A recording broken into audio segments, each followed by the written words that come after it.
Halo guys, bertemu dengan aku lagi, Ricis. Kalau mau nih, ini aku itu sedang batuk ya, jadi maaf kalau suaranya agak gimana gitu. Ini aku baru tahu, ya nggak baru tahu sih, waktu kemarin dulu 1 bulan yang lalu itu yang waktu puasa ya, kan teman aku itu batuk. Nah, katanya obatnya itu kecap sama jeruk nipis peras, atau biasanya disingkat Jennifer. Oke, maaf ya kalau ada suara selain aku, karena aku di depan rumah dan ramai banget, jadi sorry. Ini bahan-bahannya adalah kecap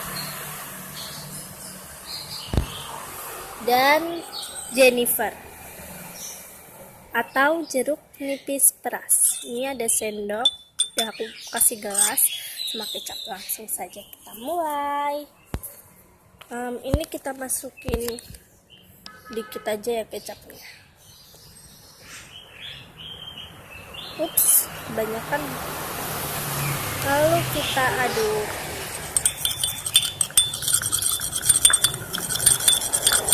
Kebanyakan kecap. Nah, ini tuh kalian bisa langsung minum ya. Kalian juga bisa pakai jeruk nipis sama madu. Sebenarnya aku tuh punya madu, tapi cobalah pakai kecap, rasanya itu gimana. Kalian bisa minum ini tuh 1 hari itu 1 kali. Oke guys, semoga ini bermanfaat. Terima kasih sudah menonton. Silahkan like, comment, and subscribe. Bye.